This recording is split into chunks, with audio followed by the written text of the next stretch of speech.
সকালবেলা ঠান্ডা পরিবেশে ঘুম থেকে উঠেই চলে আসলাম কাঁঠাল গাছের নিচে কাঁঠাল পাড়ার জন্য, নিজেদের গাছের কাঁঠাল। এইদিকে বাসা ভর্তি মেহমানদের আপ্যায়নে ব্যস্ত।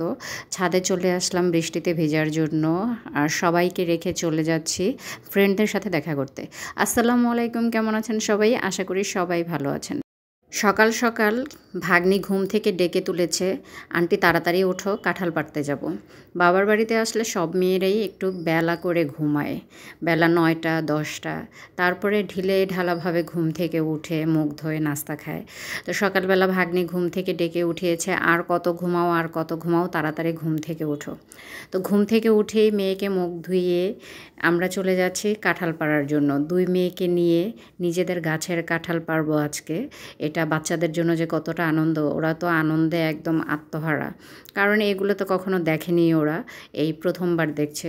তো চলে আসলাম কাঁঠাল গাছের নিচে। প্রথমে গাছের নিচটা একটু পরিষ্কার করে নিলাম, যেহেতু আশেপাশে এখন সাপের উপদ্রব বেশি, সেজন্য গাছের নিচে যে আগাছাগুলো হয়েছিল ঝোপঝাড়, সেগুলো আগে পরিষ্কার করে নিলাম, যদি সাপ থাকে। ভয়ে ভয়ে আসছি কাঁঠাল গাছের নিচে। এই তো আমাদের কাঁঠাল গাছ, মাশাআল্লাহ একদম গাছ ভর্তি কাঁঠাল এসেছে। গাছের গোড়া থেকে একদম উপর পর্যন্ত অনেকগুলো কাঁঠাল আসছে। তো এখান থেকেই আজকে আমরা কাঁঠাল পারবো। শুনেছি এই কাঁঠালগুলো নাকি খেতে অনেক মজা, তো আজকে খেয়ে দেখি কেমন মজা।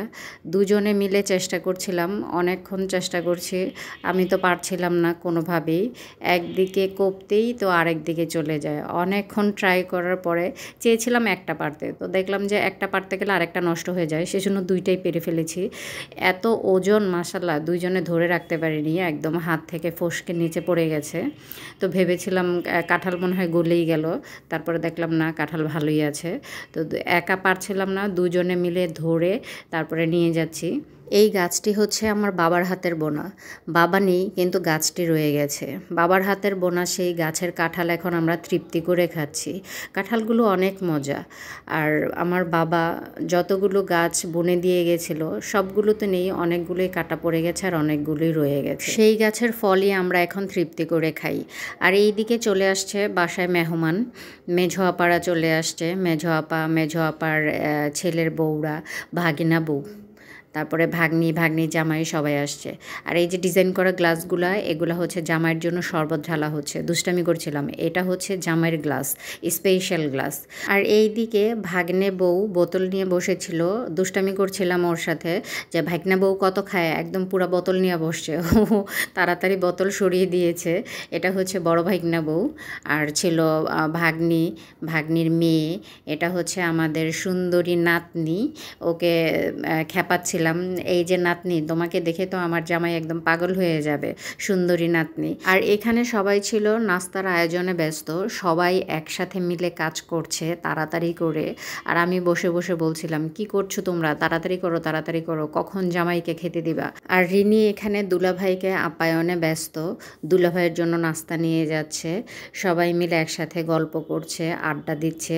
আর এখানে ছিল সব বাচ্চা কাচ্চার দল, আমার ভাগ্নি মেয়ে, ভাগিনার মেয়েরা সবাই মিলে গল্প করছে, খেলছে। আর এটা হচ্ছে আমার সুন্দরী নাতনি, বড় ভাগিনার বড় মেয়ে, ছোট মেয়ে। এটা হচ্ছে আমার একমাত্র ভাগ্নি, মেঝো আপার একমাত্র মেয়ে। আর সবাই আমরা গল্প করছিলাম। আর ওদের তো খাওয়া দাওয়া শেষই হচ্ছে না, আবারও আমি চলে আসলাম ওদের কাছে, বলছিলাম তোমাদের খাওয়া এখনও শেষ হয় নাই। আর এই দিকে দেখলাম বৃষ্টি নেমেছে, একদম ঝুম বৃষ্টি ছিল। বৃষ্টি দেখে তো দৌড়ে চলে আসলাম ছাদে, গেছিলাম এখনই স্লিপ খেয়ে, মাথাটা এক্ষুনি ফেটে যেত। তো এইদিকে ঝুম বৃষ্টি দেখে চলে আসলাম ছাদে ভেজার জন্য। আমি যেই ছাদে উঠলাম, উঠতেই দেখি বৃষ্টি চলে গেছে। এমনই বৃষ্টি পড়ছে ঝিরিঝিরি, এই বৃষ্টিতে গোসল করবো কি, একদম মানে মনে হচ্ছে যে মাথাই ভিজবে না। আর আমার মেয়ে বলছিল, তুমি বৃষ্টি দেখে আসছো গোসল করার জন্য, এদিকে তোমাকে দেখে বৃষ্টি চলে গেছে। আর আমার মেয়ের কথা শুনে এদিকে আমার ভাগ্নি একদম মুখ চেপে হাসছিল যে হ্যাঁ আন্টি, তোমাকে দেখে বৃষ্টি চলে গেছে। যাই হোক, বৃষ্টি দেখে আসলাম বৃষ্টিতে ভেজার জন্য, অনেক দিন হয় বৃষ্টিতে ভিজি না, তার জন্য দৌড়ে চলে আসলাম ছাদে। তো এসে দেখি যে না, মনের আশা পূরণ হবে না, বৃষ্টি চলে গেছে, আজকে আর ভেজা হবে না। তো দেখি যদি আরেকদিন বৃষ্টি হয় তাহলে বৃষ্টিতে ভিজতে আসব। তো নিচে চলে আসলাম আমরা, দুপুরে খাওয়া দাওয়া করেই বেরিয়ে গেলাম ফ্রেন্ডদের সাথে দেখা করতে। আমাদের বাসা ভর্তি মেহমান, মেহমান, তাদেরকে রেখেই আমি চলে যাচ্ছি ফ্রেন্ডদের সাথে দেখা করতে। কারণ হচ্ছে এমন সুযোগ বারবার আসে না, কারণ এবার ঈদের সময় দেখলাম অনেকেই বাড়িতে আছে, গ্রামের বাড়িতে, তাই অনেকের সাথে যোগাযোগ করলাম, যারা যারা বাসায় আছে তাদের সাথে দেখা করার জন্য চলে গেলাম। তো আমরা আজকে 4 ফ্রেন্ড মিলে একসাথে দেখা করতে আসছি আরেকটা ফ্রেন্ডের বাসায়, বদরুন্নাহার বেবির বাসায় আমরা সবাই চলে আসছি ওর সাথে দেখা করার জন্য। তো আমি বলেছিলাম যে কেউ আসুক না আসুক আমি আসবো অবশ্যই। তো আমরা 4 জন আসছি। অনেক সময় দেখা যায় বাড়িতে আসি ঠিকই, কিন্তু সময়ের জন্য কারোর সাথে দেখা করা হয় না, অল্প সময়ের জন্য আসি। তাই আজকে সুযোগ পেয়ে সুযোগটার হাতছাড়া করলাম না, চলে আসলাম ফ্রেন্ডদের সাথে দেখা করতে। আর আসার সাথে সাথেই ফ্রেন্ডের ছোট বোন নাস্তার অনেক আয়োজন করে ফেললো।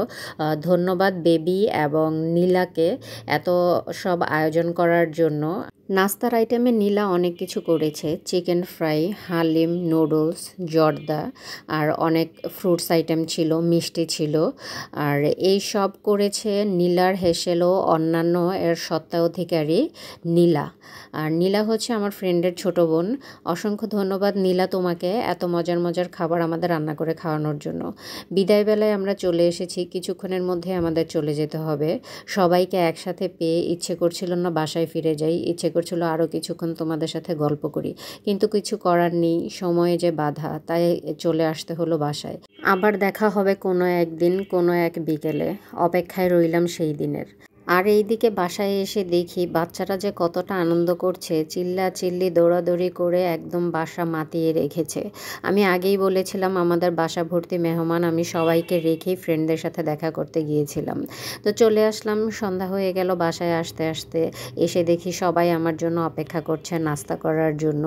তো আমি এখন নাস্তা করতে চলে যাচ্ছি। আর আপনারা ভালো থাকবেন, সুস্থ থাকবেন, আমাদের জন্য দোয়া করবেন, আমার ফ্যামিলির জন্য দোয়া করবেন। দেখা হবে নেক্সট ভিডিওতে। আল্লাহ হাফেজ।